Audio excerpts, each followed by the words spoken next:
This episode is brought to you by BetterHelp Therapy Online. For 10% off your first month, go to betterhelp.com/sorcery.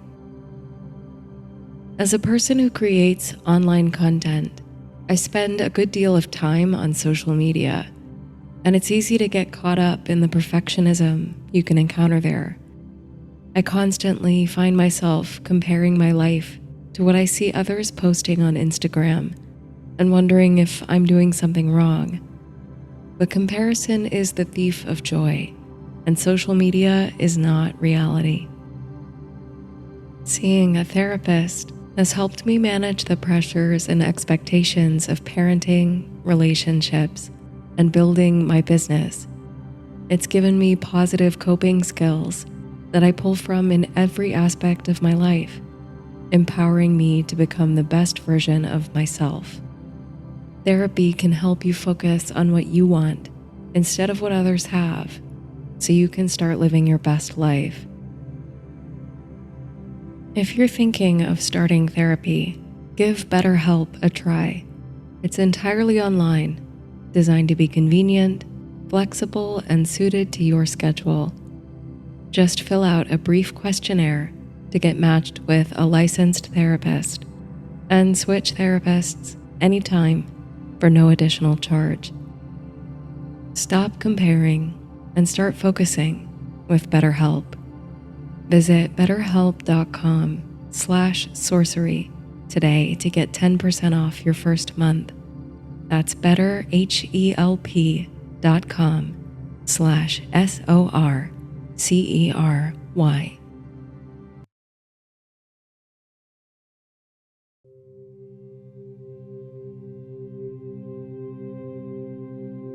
Wander the realm where dreams are made and design your own dreamscape in tonight's fantasy bedtime story. Sleep in Sorcery is a folklore and fantasy-inspired sleep series. My name is Laurel, and I'll be your guide on tonight's fantastical journey. Sleep in Sorcery is one part bedtime story, one part guided meditation, and one part dreamy adventure.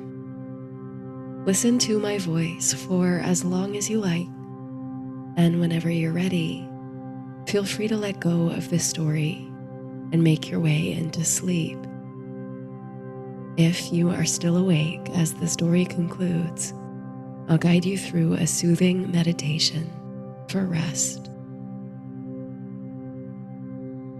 In tonight's story, you unwittingly wander into the realm of dreams.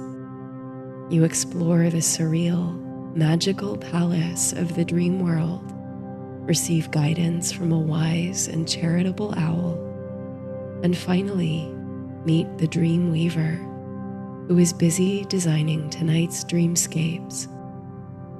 She takes you under her wing, allowing you to assist her in crafting a dream of your very own.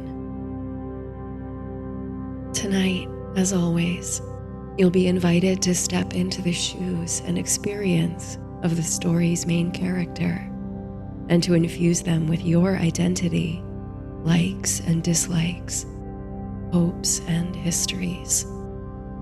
But this tale is somewhat different in that it takes place entirely in the realm of sleep. So, before we begin, I encourage you to take whatever steps you need to become as cozy and comfortable as possible. Think about your sleep ritual, winding down for the night, putting on your pajamas, setting the temperature just right.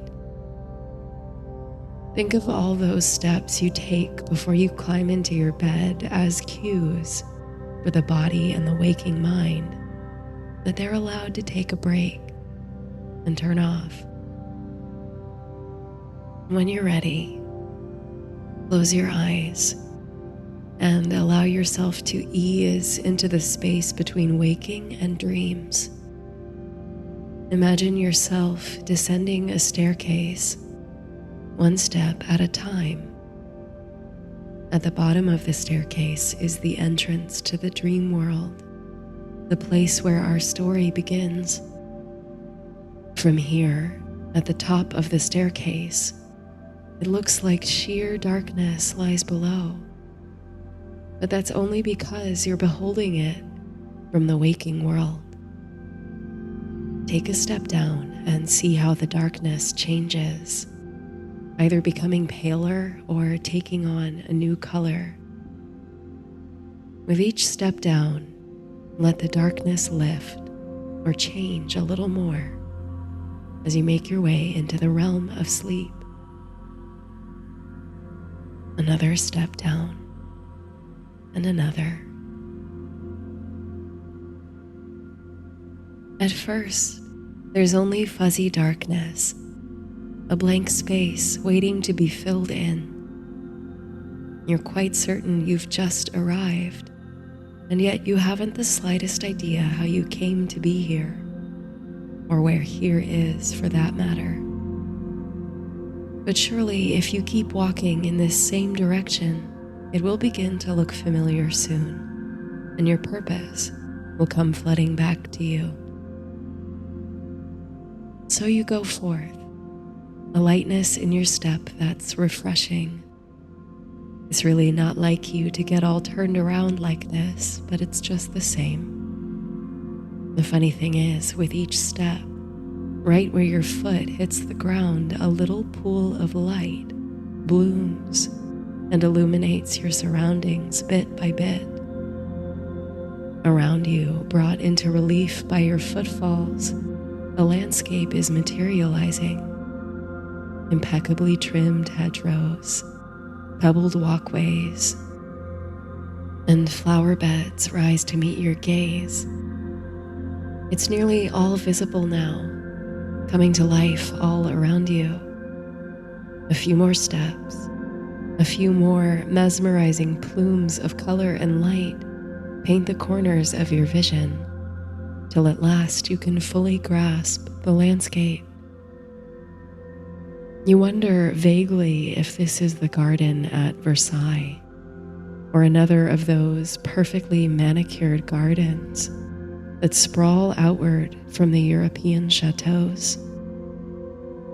There are rows of lemon trees, fields of garden pinks, voluptuous tulips, and hornbeams pruned in precise topiary, and spiral pathways through neatly groomed grass that tempt you toward a lazy stroll. You find yourself drawn toward a glimmer at the center of the garden, a dance of light that plays on the surface of water. As you move toward it, it reveals itself as a sparkling pool, very vast indeed for a garden feature. From a ways off, it seemed a perfectly natural ornament. But as you approach, and as you stare from one edge of the pool across to the other, it feels as if you're gazing across a wide lake toward a very distant shore. You bend over the side to look at your reflection, and also because you're curious how many coins linger at the bottom of the pool, wishes underwater. A flicker of bright color catches your eye and attention, though, as various vibrant-hued fish dart across the pool. Such extraordinary colors they are: brilliant gold, deep crimson, and striking electric blue. The pool is surprisingly deep. You find yourself straining your eyes to see its bottom, but the harder you look, the more it seems to sink away from you. And rising from the center of the pool, it's a wonder you hardly noticed it till now, is a towering sculptural fountain. Your gaze travels up the piece, taking in the many exquisite details. At the bottom, finned horses.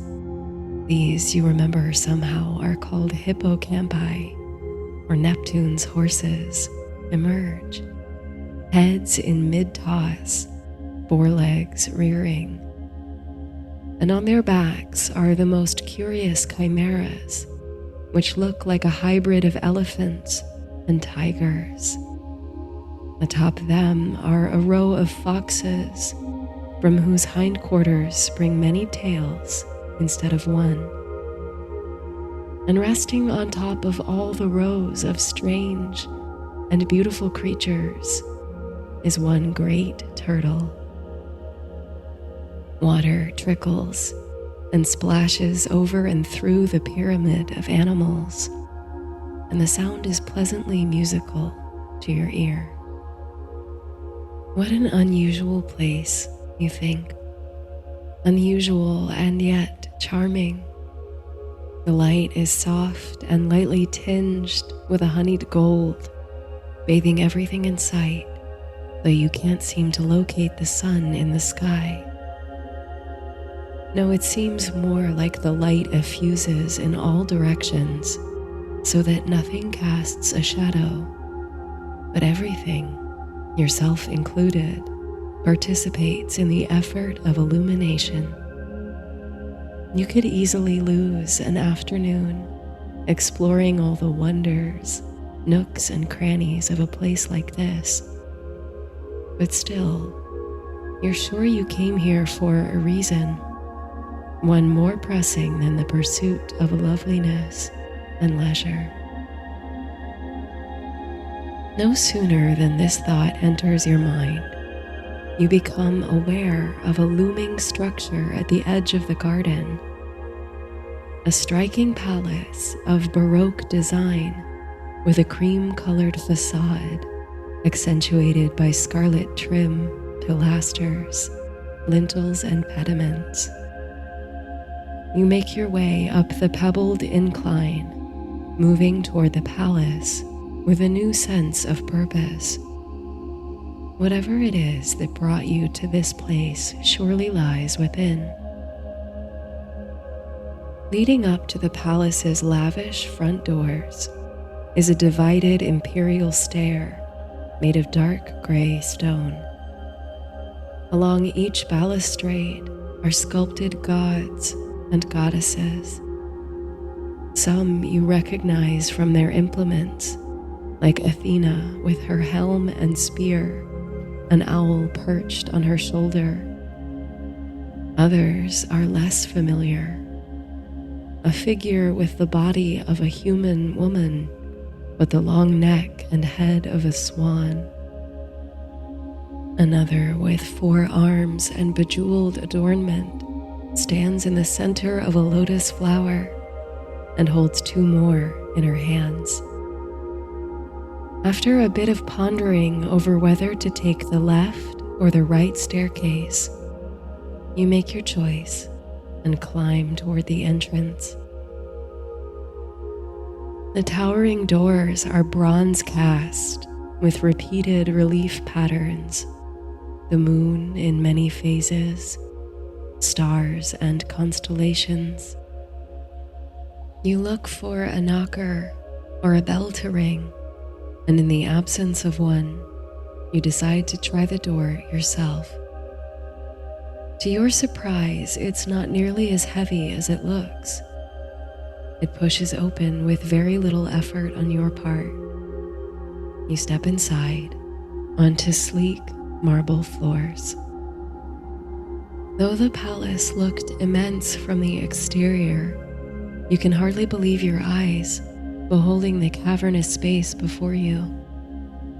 It seems an entire metropolis could fit beneath the vaulted ceilings.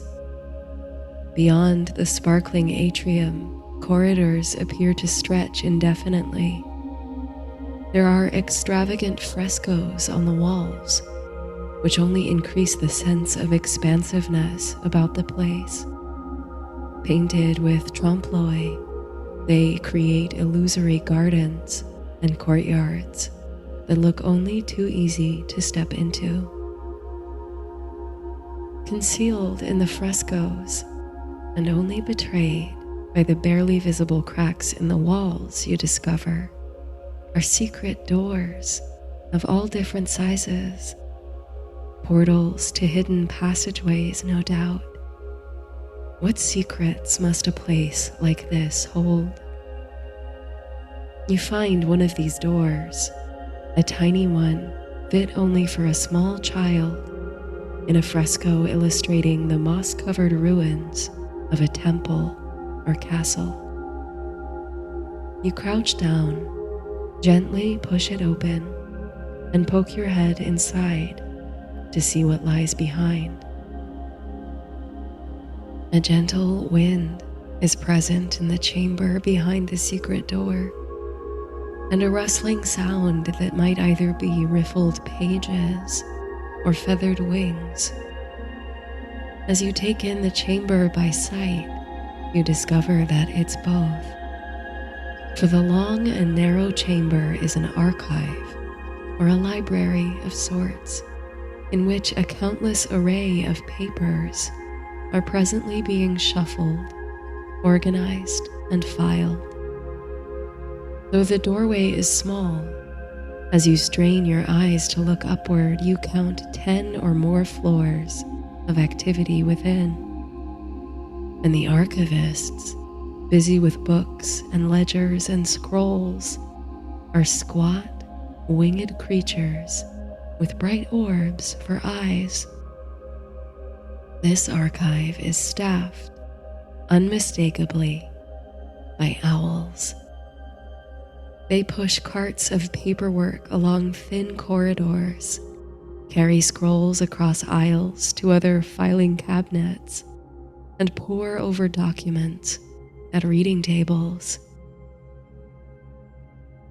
You notice that the cabinets and shelves are all meticulously labeled, though not using words. Instead, each is marked with a symbol or icon. You can see one marked with a crescent moon, another with a rudimentary house, one with a minimalistic wave pattern, and a very large row of stacks marked with a pair of wings. What is it they're archiving, you wonder? Shimmying your shoulders into the little opening, you extend an arm toward a stack of paper within your reach and pull the top sheet down. The paper is covered in a string of small, arcane symbols, somewhat akin to runes. You can't make heads or tails of it, but the longer you stare somehow, the more sense it begins to make. You start to understand it as a report, a log of some kind. There are repetitions and patterns among the symbols. You suspect you're very close to determining the meaning of the document when a rustle of feathers distracts you.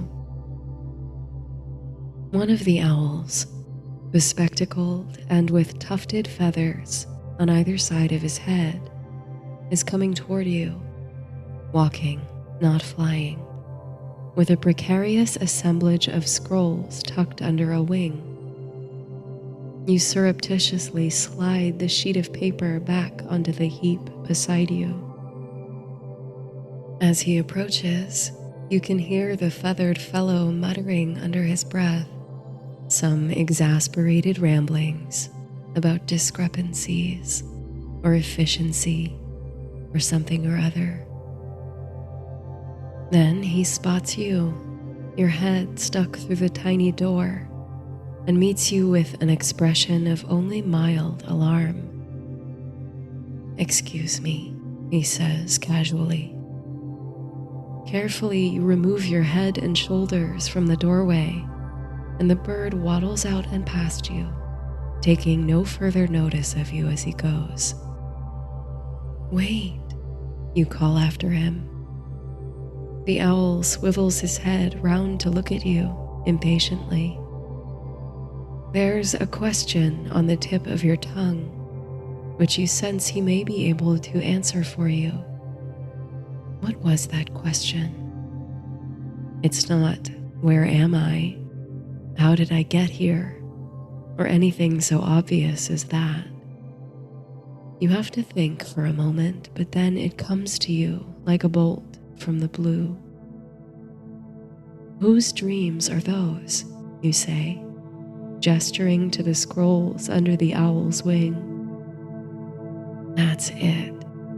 A little shiver of recognition runs over you.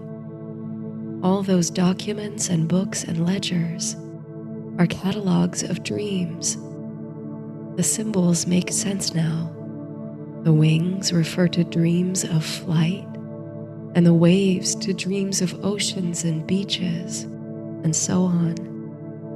The owls are archiving the records of people's dreams. The owl narrows his eyes, as if for the first time recognizing that you are not one of his fellow record keepers. Nonetheless, he answers your question with a low degree of reservation.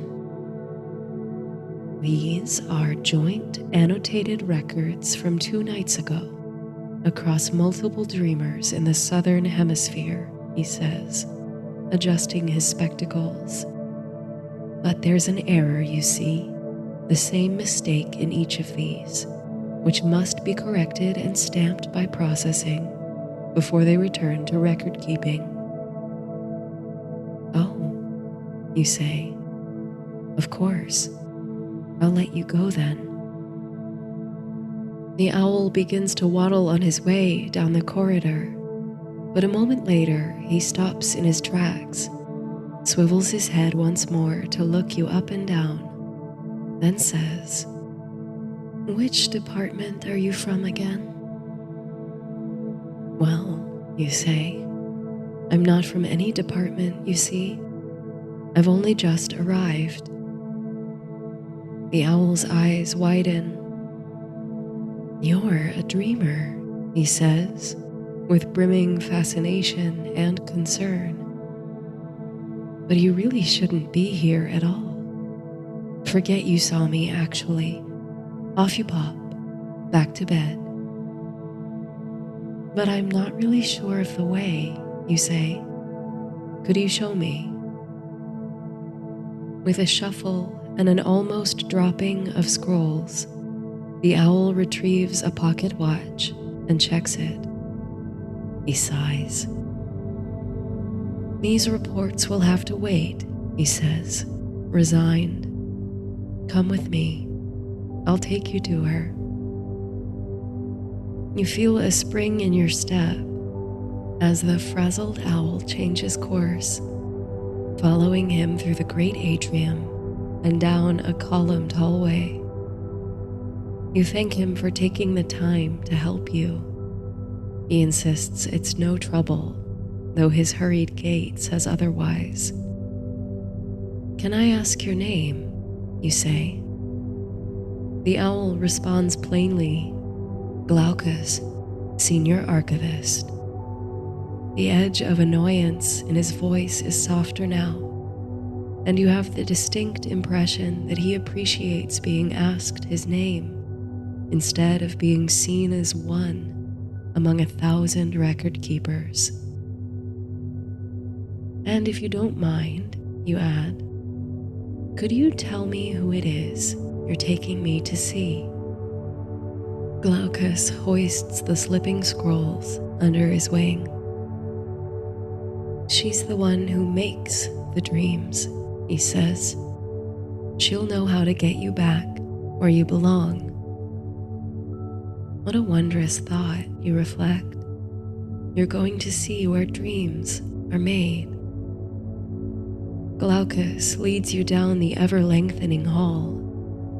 In between the ornate columns are enormous rococo vessels overflowing with floral arrangements. You recognize some of the flowers: poppy, delphinium, statice, and rose. But others are unfamiliar and indeed highly unusual. Exotic blooms with impossibly full petals, flowers that look like bright burning flames, and others that appear born of ice or crystal. You pass, on your way down the never-ending corridor, a diminutive creature who appears to be spritzing one of the arrangements with water. Glaucus bids him a friendly greeting as you pass. Up close, you notice that the little person has pointed ears, like an elf or a brownie, and the canister with which he spritzes the flowers is emitting not water, but a kind of sparkling vapor. At last, the corridor is coming to an end. Ahead, you observe a pair of tall, narrow doors of glass and delicate wrought iron. The iron dances in spirals and curls in a way that vaguely reminds you of the stunning metro stations in Paris. And the glass shimmers as you approach with a subtly changing tint, now pale green, now rich violet, now pink. How much of that color, you wonder, is coming from the material itself, and how much is generated by the activities within? Glaucus halts in front of the doors and whispers to you that you should knock. You do so. Your gentle rapping comes across much louder than you expected. You can hear its echo in the chamber beyond. After a moment of silent waiting, the doors swing inward, apparently of their own accord. "This is where I leave you, dreamer," says Glaucus, his tone now much gentler toward you.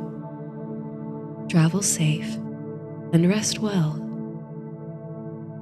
You watch as the kindly owl hitches up the scrolls under his wing and waddles off again down the long corridor. You hope he's able to make up for the lost time.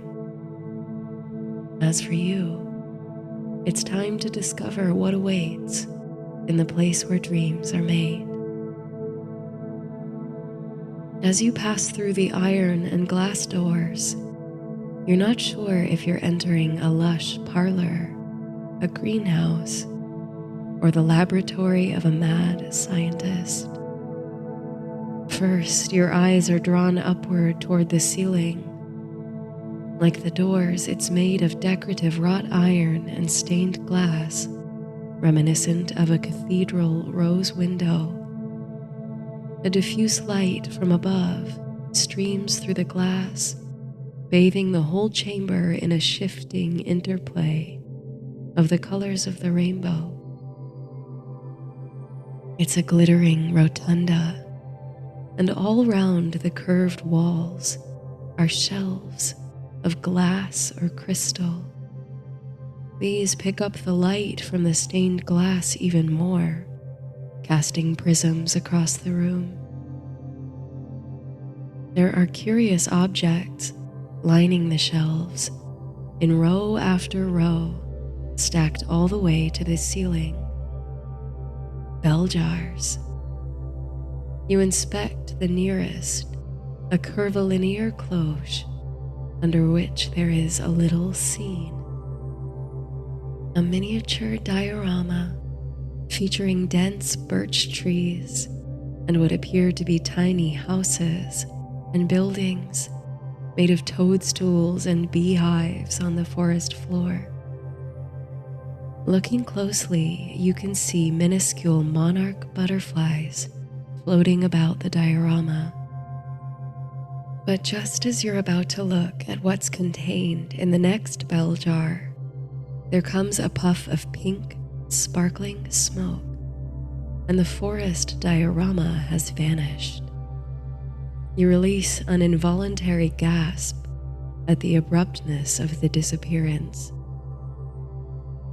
"Not to worry," comes a calm, musical voice from behind you.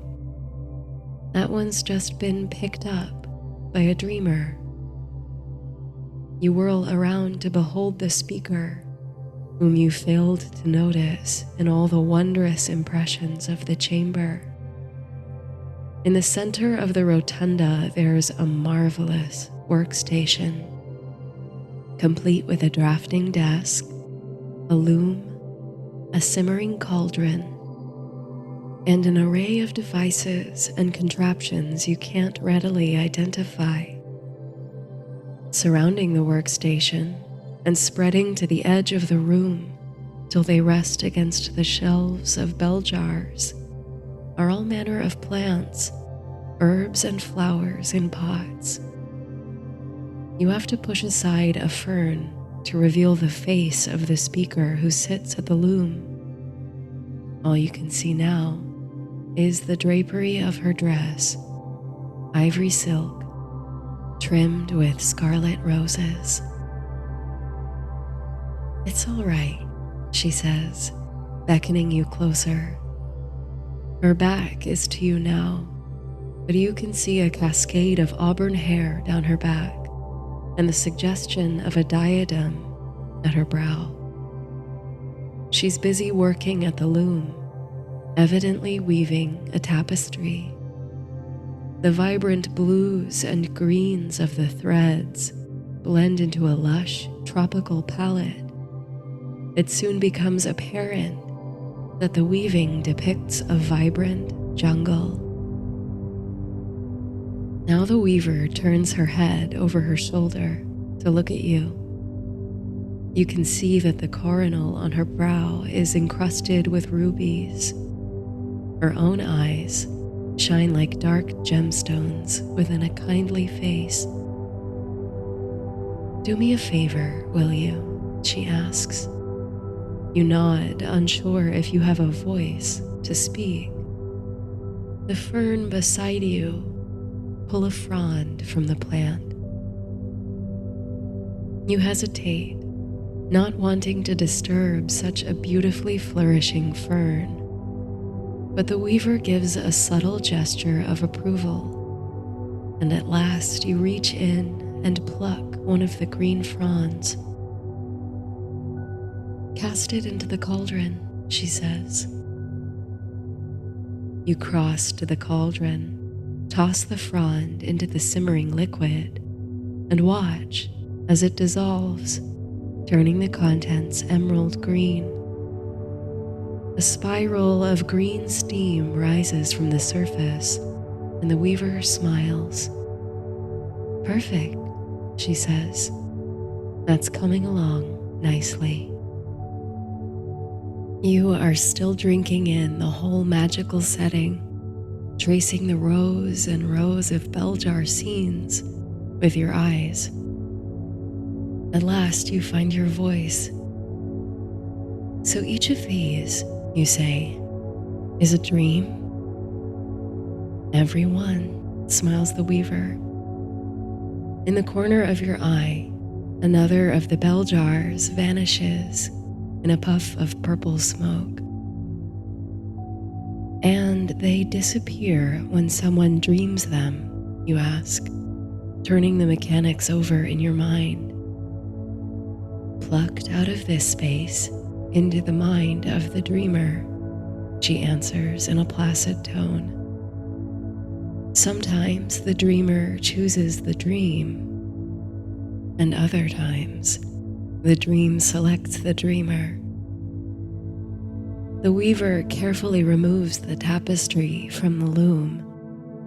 It's quite lovely, you think, a jungle scene with leaves and vines, the faces of leopards and tamarins peeking out from behind the ferns. As you're admiring the piece, however, the weaver casts it irreverently into the cauldron. You stand there, mouth agape, watching it dissolve into the now turquoise liquid within. "Almost ready," she says, pondering. Then, as if struck by a sudden revelation, her face lights up, and she quickly retrieves a vial of some electric blue powder from a rack behind the drafting desk. She uncorks the vessel, shakes the powder into the cauldron, and utters a sound of delight as the steam rising from the liquid takes the shape of a many-petaled flower. Then, without warning, she pushes up a sleeve and plunges her hand right into the liquid up to the elbow. Presently, she begins to tug upward as though pulling something heavy from the depths. The weaver removes her hand in a gesture reminiscent of a chandler pulling a hand-dipped candle from the wax. She clasps the end of a string, at the bottom of which is a small mass dripping with the blue-green liquid. Once the final drippings fall away, however, you recognize it to be a lifelike, if tiny, rainforest, such as could fit in the palm of your hand. The weaver places the tableau upon a pedestal, rubs her palms together, and, as if pulling glass out of thin air, conjures a rounded cloche to cover it. She bends slightly, squinting one eye to inspect the scene, then stands up straight, apparently satisfied. "Would you kindly place this in the empty space over there?" she says to you. You jump up to do her bidding, gingerly taking the glass bell jar over to the space where you first beheld the vanishing forest. You peer inside as you place it on the shelf, and you marvel to see little jungle creatures weaving in and out of the trees, toucans and jaguars and tree frogs. Meanwhile, a few rows above, another dream disappears in crimson smoke. You return to the weaver, who reclines now at the desk, lazily folding and unfolding a small scrap of paper.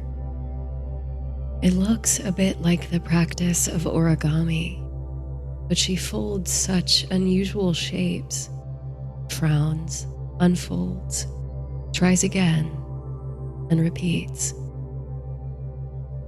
"What is your name, dreamer?" she asks. You actually have to think about it for a few moments.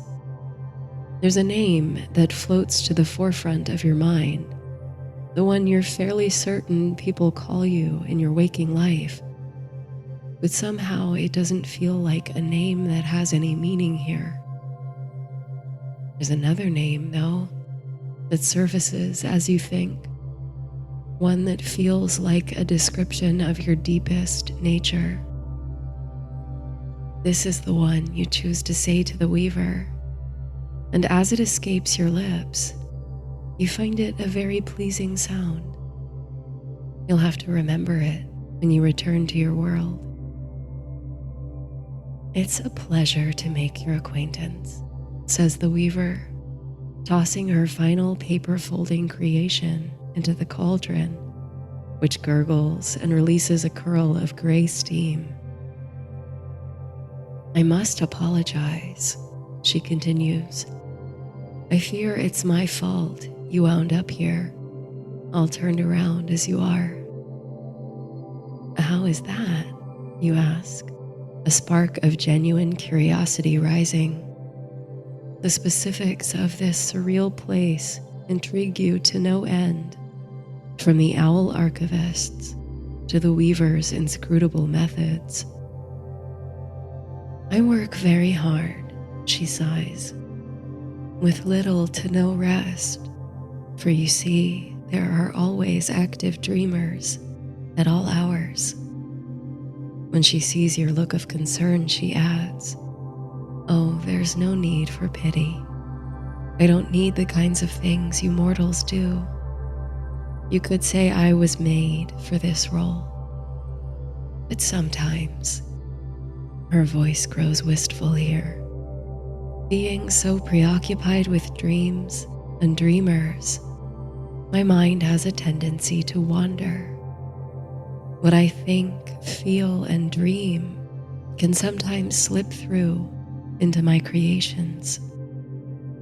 I think I must have been feeling lonely, or curious, or simply mischievous when I misplaced a door in one of my dreamscapes. She sweeps a hand across her desk to pick up a small piece of white chalk. With intention and flourish, she proceeds to draw an arched doorway in the air before her. It's as though she carves lines of light into the atmosphere, which glimmer a bright white for several seconds, then fade and disappear. Even as the illustrative door fades, you reach backward and inward for the dissonant memory of entering the dream realm. Was there a doorway or a stairwell? You picture a freestanding door stuck right in the middle of the fountain pool, surrounded by tulips and pinks in the palace gardens. The weaver stands as if possessed by sudden inspiration, crosses to a chamomile plant, and plucks one of its delicate white flowers. She gathers up a pinch of salt and casts both of these into the cauldron. The steam rises like the patterns on brocade. The weaver then reaches into the liquid again, pulling out another dreamscape. This one, at first, appears to be a simple china teacup, though with lovely hand-painted pink roses on the side and a gilded rim. But as you look closer, you realize that there is movement inside the teacup. You watch as a tiny tidal wave roars upward from inside the cup, cresting and falling in its enclosure. "Come look," whispers the weaver, beckoning you up close. You inch closer and squint to see the details of the waves. The spirals of white sea foam take the shape of galloping horses, and the crashing sound of the ocean becomes the cacophonous thunder of hooves. The weaver places this one on the pedestal, then conjures up its protective jar. This she hands to you, indicating another empty space for it to be placed upon. You take your time in returning to the weaver's side, stopping to peer into several of the cloches. The dreamscapes range from serene, a small fishing boat upon a lake surrounded by weeping willows, to whimsical, a chessboard with all different kinds of dogs for pieces, to entirely fantastical, a medieval castle with a tiny snoozing dragon curled around the spires. Here and there, one will vanish in another puff of colorful smoke. You wonder lazily about the dreamers. Who reached in and plucked this dream or that? And what of themselves do they infuse the dream with? When you do rejoin the weaver, you ask about her process, how she creates such wondrous little dreams. Just in these few moments, you've observed her weaving at the loom, foraging for ingredients in her nursery, folding paper, and drawing in the air. Every dreamscape is different, she says. Each one calls for its own tools, ingredients, and arts. My repertoire is always growing, as is my workspace. You mean, you say, if you needed to use, say, a spinning wheel to create something, The words are hardly out of your mouth when you glimpse, in your periphery, an old-fashioned spinning wheel near the gardenias. You're certain it wasn't there before, not till you said it aloud. But can you be sure? The weaver smirks. That's the general idea, she says. Then, with a kind of excited warmth, she says, Say, would you like to help me make one? A dreamscape, one especially for you. Your heart flutters, and a yes is on your lips before you can think otherwise.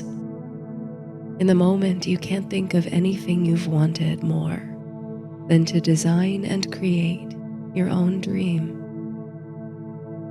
The weaver introduces you to the many tools at her disposal: the drafting table, writing and drawing utensils, dried herbs, teas and spices, threads and yarns for weaving, wool for spinning, and the live plants in the nursery.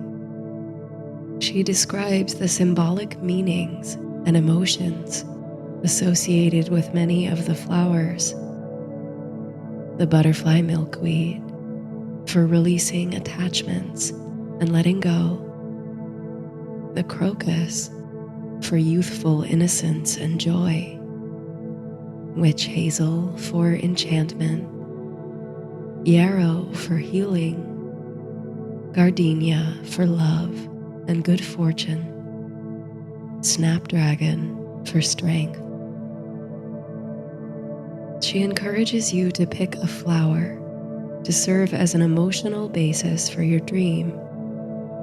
How would you like your dream to make you feel? How do you want to feel when you wake up? You ponder her explanations of the various meanings and finally select a flower, which you pluck carefully and drop in the simmering liquid of the cauldron. The clear liquid instantly takes on the hue of the flower.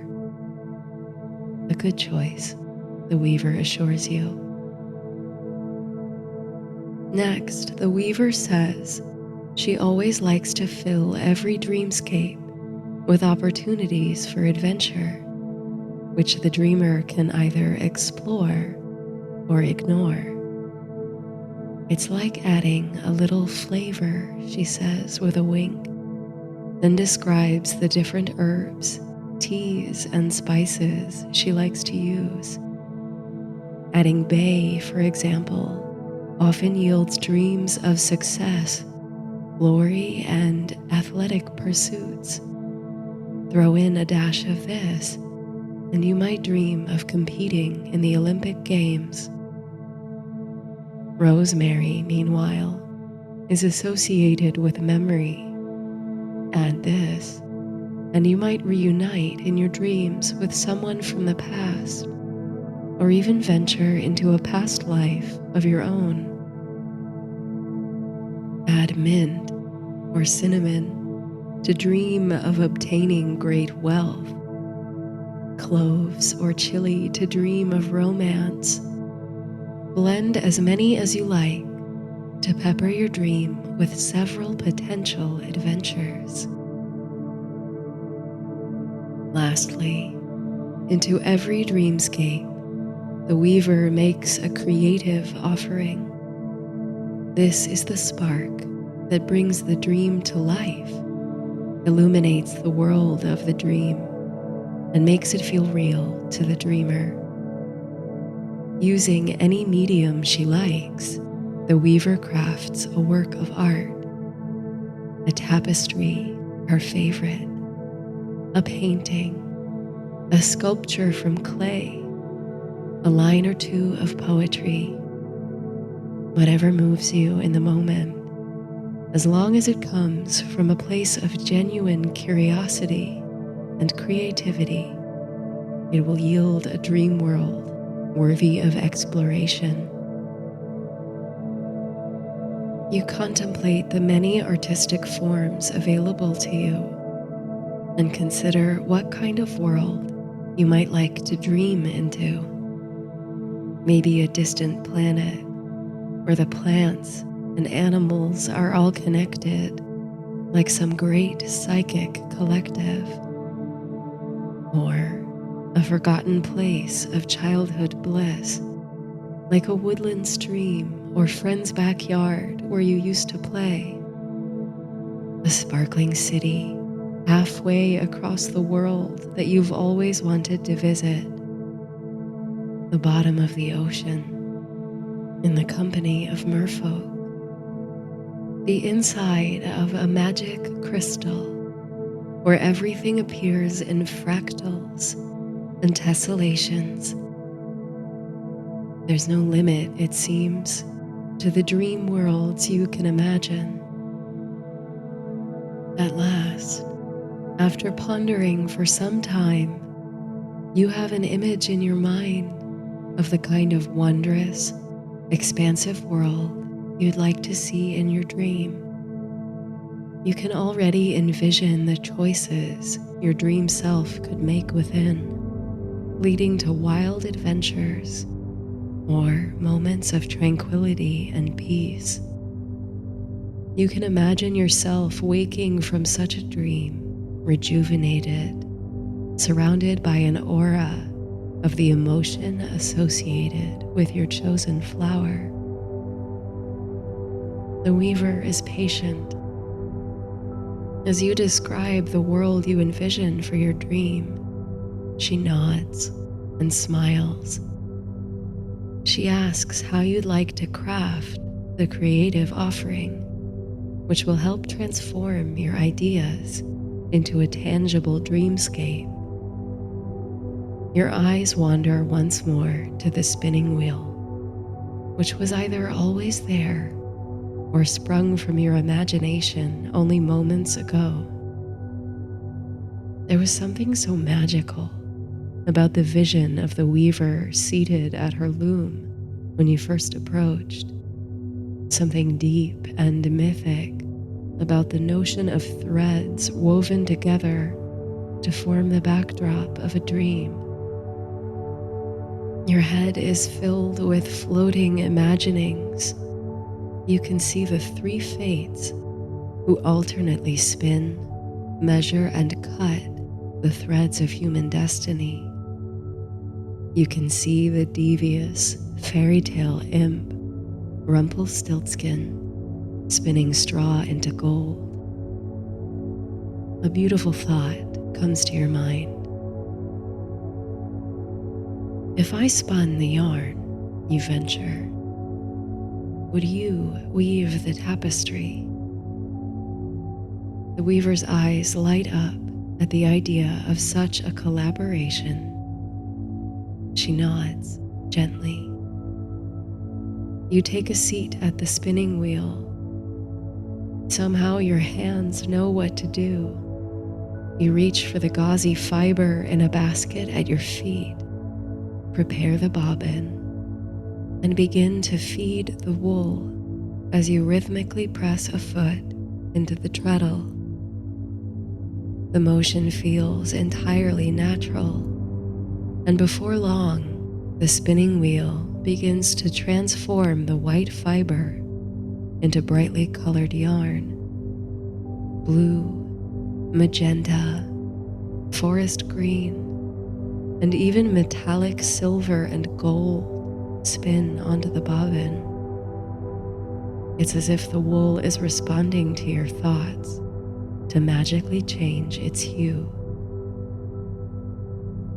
As the bobbin fills, the weaver retrieves the spun yarn and sets about weaving. You continue to spin, all the while describing to her the vision you have for your dreamscape. It is both fantastic and familiar, cozy and eye-opening. As your hands and feet settle into the rhythm of spinning, your eyes trace the weft along the loom. Slowly but surely, your dreamscape is materializing in the tapestry. in and out. Over and under she weaves, up and down your foot treadles. The cauldron simmers. Every now and then, a dream disappears from the shelves, but there are countless more, still waiting to be picked up by dreamers. You're not sure how much time passes as you work. The quality of light through the stained glass ceiling never changes to suggest nightfall or sunrise, and your fingers never tire from the work of spinning the yarn. But you feel as though days and nights have gone by, months even, or years. But that's how dreams are sometimes, you think. All the time in the world rides by in the matter of a moment. The weaver's loom is filling finely. Slowly you feed the last wisps of fiber through the spinning wheel and remove your foot from the treadle. You feel the ghost of the movement dance through your arms and legs, unready to come to stillness after long repetition. It's perfect, you say to the weaver, beholding the tapestry on the loom. Exactly what I envisioned. Well then, she responds, let us make your dream come true. Carefully, you assist her in removing the tapestry from the loom. Just as before, you feel a twinge of sadness at the thought of casting such a beautiful work of art into the cauldron, only to dissolve. But the weaver assures you that it's not being destroyed, it's being transformed. It's an offering, a starting point for a whole immersive world of your design. So, together, you toss it into the bubbling liquid, which rapidly changes hue and releases a plume of decorative steam. It's ready, says the weaver. Reach in and pull it forth. You roll up a sleeve, take a deep breath to brace yourself, and plunge your arm into the cauldron. It's funny, you think. You expected the simmering liquid to be scalding hot, but all you feel is a pleasant tickle. You move your hand under the surface, searching, until your fingers meet and clasp something like an upside-down fishhook. You've got it. You tug upward, marveling at the substantial weight of the thing, until it breaks the surface. You and the weaver watch as the liquid drips over the edges, revealing your personal dreamscape at the end of the string. You feel a gasp rise to your lips. The tiny scene, a whole world in itself, is more breathtaking and specific than you had imagined. The weaver congratulates you on a beautiful achievement, extraordinary for your first try. You thank her for the guidance and collaboration. She leads you to the pedestal where you place your tiny dreamscape. Here it picks up the colored light streaming through the stained glass and sparkles. It moves, sways, breathes of its own accord. A living dream. Then the weaver conjures a bell jar, pulling glass like tissue paper from the air, and encloses your dreamscape. I'm afraid this means it's time for you to be on your way, she says, repeating the name you gave her before. It still feels like a true name, but as it echoes in your head, your waking name rises to meet it. When you leave here, she continues, with a hint of sorrow in her voice, you won't remember what passed within these walls or the gardens beyond. You were never meant to be here, dreamer, but I've so enjoyed the company. The thought of forgetting your time with the weaver, or your conversation with Glaucus the owl, or the marvelous nooks and crannies of the palace weighs heavy on your heart. Without saying so, you make yourself a little promise. I will remember. I will remember this dream when I wake. I will not forget. Then the weaver retrieves her piece of magic chalk, and she draws directly upon the glass of the bell jar, creating a tiny door in the glass. Its edges shine as though illuminated from behind. When you're ready, she says. Then she takes one of your hands in hers and plants a gentle kiss on your knuckles. It's a brief gesture, but it leaves you feeling cherished. With the same hand, you reach toward the tiny door, clasp its tiny doorknob, and pull it gingerly open.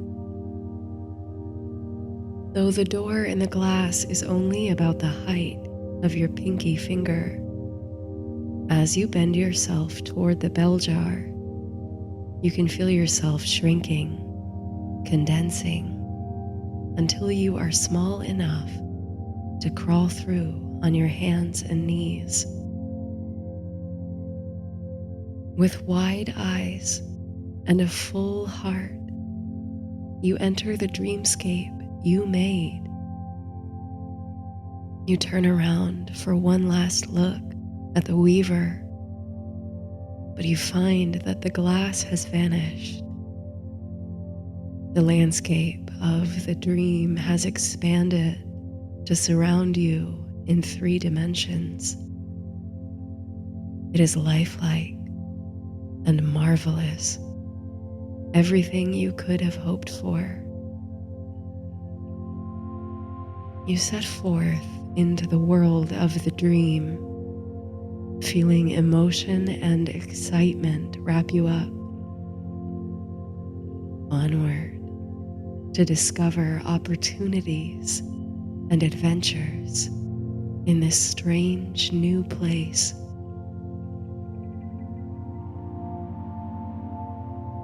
When you wake, safe in the comfort of your bed, you hold still for some time.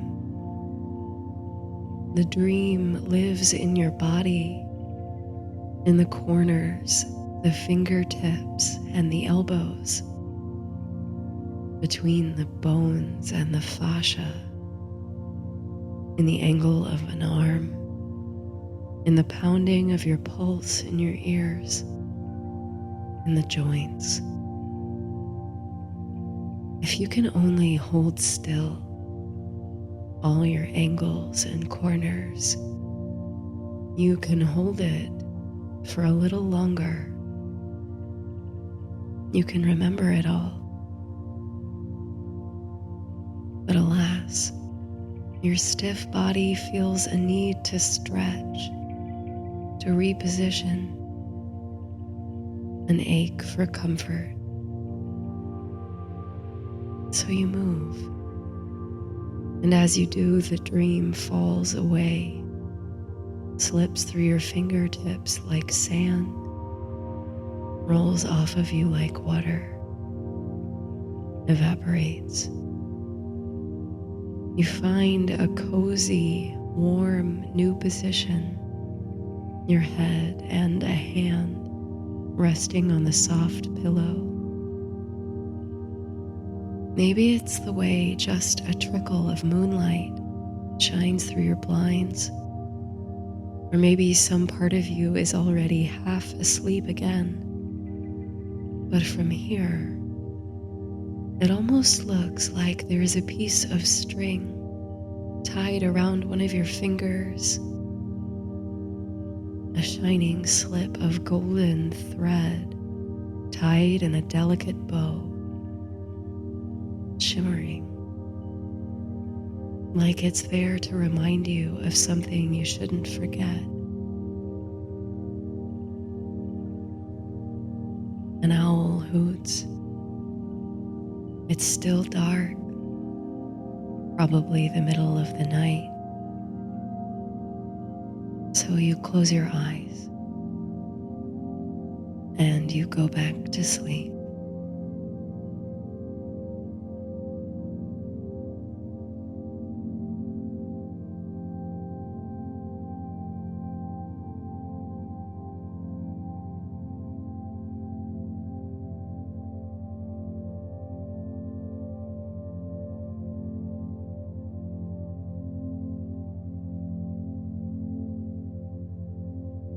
Feel yourself settle into a deep, rhythmic breath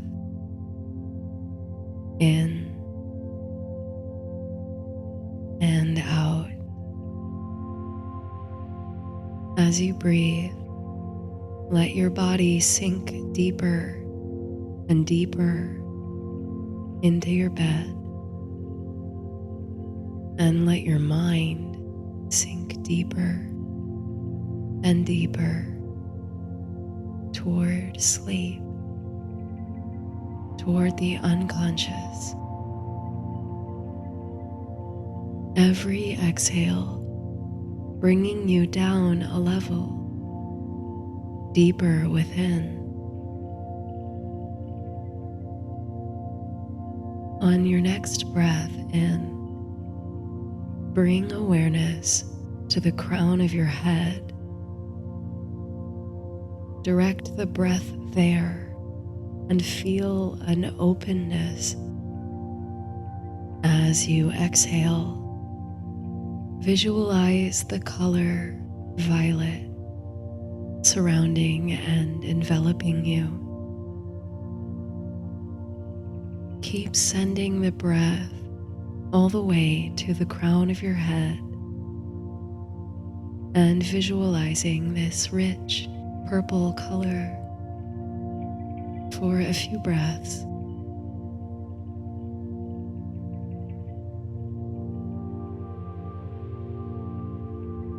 Then move the awareness down the forehead, sending the breath to the space between your eyebrows, the third eye. Feel that space open, unfold as you breathe into it, and exhale to transform the violet color to a deep indigo that floats all around you. In and out.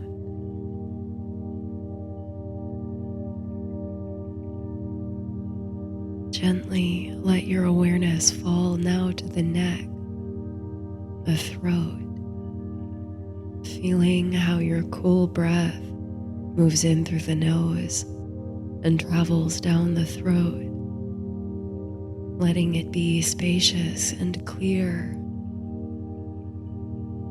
On your exhale, see the color change to a light blue or turquoise, and breathe here.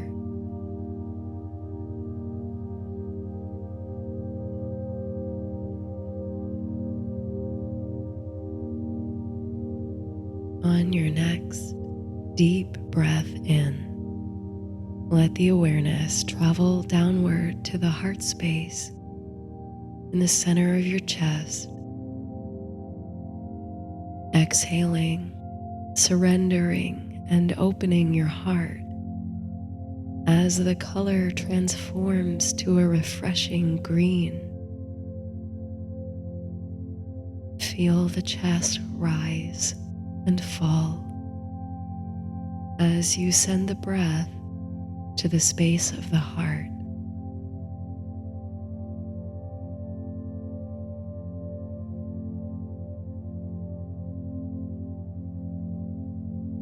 Breathe in deeply as your awareness moves down the chest toward the belly to focus and breathe into your solar plexus, the space a few inches above your navel, underneath the breastbone.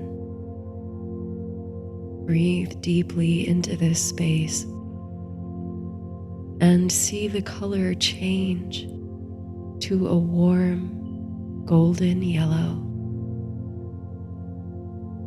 Breathe and open.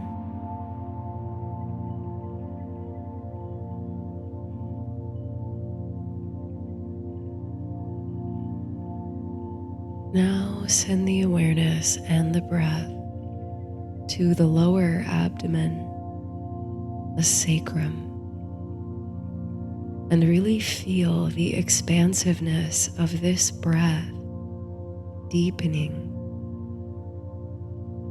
See the color change to orange, and keep breathing into this space of the low belly.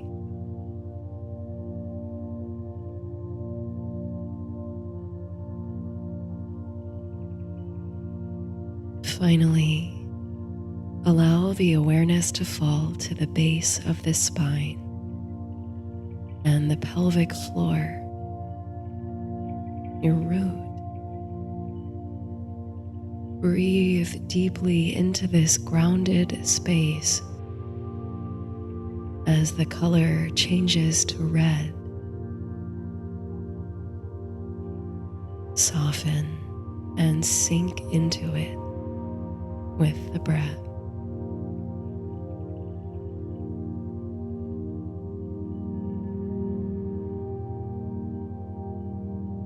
When you're ready, let go of the visualization. Let go of the awareness and simply surrender, sending the breath to all corners of the body, sinking into the bed and letting your mind slowly slip under, preparing for deep rest. Let yourself be relaxed and receptive to whatever comes your way in the realm of dreams, knowing that what is coming toward you is coming from you, that you are your own dream weaver. Let go and know that you are there to catch yourself.